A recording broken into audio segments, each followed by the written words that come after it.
What is the most disgusting thing you have ever done that you took pleasure in? My wife and I had two wonderful daughters, 13 and 10, and a pretty healthy relationship. At some point things started to appear off. She got very clingy to her phone all of a sudden, made sure to delete the saved password feature on our common PC, stated having phone calls that suddenly ended when I came into the room.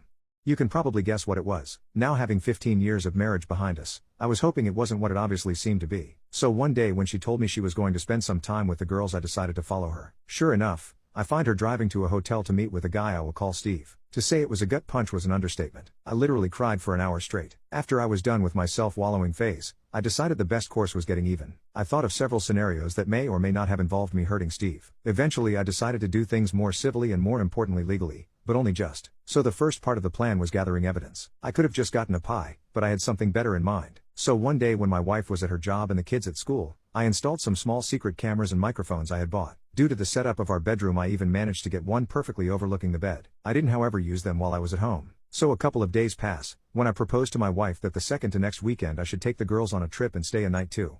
I more often than not was the one cooking. I took a far more active role in raising the girls and showed them a lot more patience and attention. She was usually busy working or drinking, so me going alone with the girls on a trip wasn't that weird. So 2 weeks pass, in which time I get my affairs in order and contact a lawyer to write up a separation agreement that would involve me keeping residents in custody.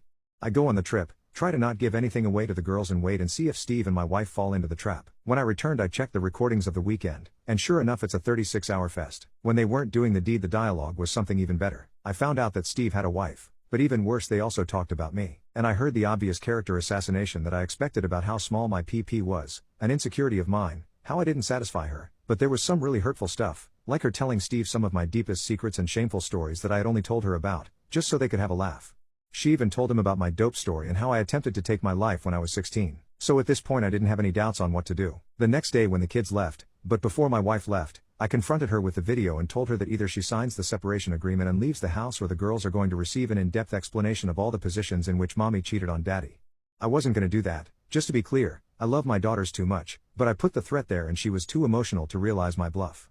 She went through all the stages, denying everything, trying to bargain, threatening me, and getting angry. I let it go through all that stuff. Eventually she signed the paper and she departed that very evening after she told her goodbyes to the girls. I didn't show or tell the girls anything graphic. I was always very honest with them, which is another reason why I was always the favorite parent, so I just said that mommy had been unfaithful.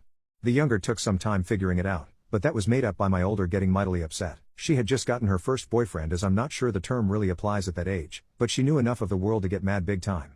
This would be important at a would-be custody battle, as though she did for the moment agree to give over custody. I feared, and I was right to fear, that she would try and fight me for the kids. What I didn't expect was for her to use her visitation rights to talk crap about me. Basically she started telling my younger kid about how it was all my fault for not forgiving her. Her lawyer even started demanding she receive custody. So I finally activated my revenge plan. Enter trip to South Carolina. Why South Carolina? Simple. Fort Sumter. I really wanted my daughters to see it. I definitely did not go there because it is one of the last places where revenge porn isn't illegal, and where I could upload my wife and Steve's doings and intimate moments with no worries on the internet and other such sites, as you cannot be prosecuted for crimes that weren't illegal when and where they were committed. I especially made sure to include the clip where Steve could not get it up. I sent the links to my wife's employer, her clients, and everybody in her line of work just to be sure, to Steve's wife and to his firm. Steve soon got a divorce. I feel sorry for his wife as she was an innocent victim in all of this, but I think it's better that she found out. As for my wife, this was the end of any chance to get custody. She soon got fired from her job of 8 years. I got custody. Yes, due to her being unemployed, I got no alimony, but honestly I make enough money to sustain both me and the girls, so I don't care, and I'm good enough at caring for them and they are old enough to allow me to have a full-time job. Several months later, my wife is still unemployed. Last time I spoke to her wife she threatened to come and take my life and how this will be revenge for ruining hers.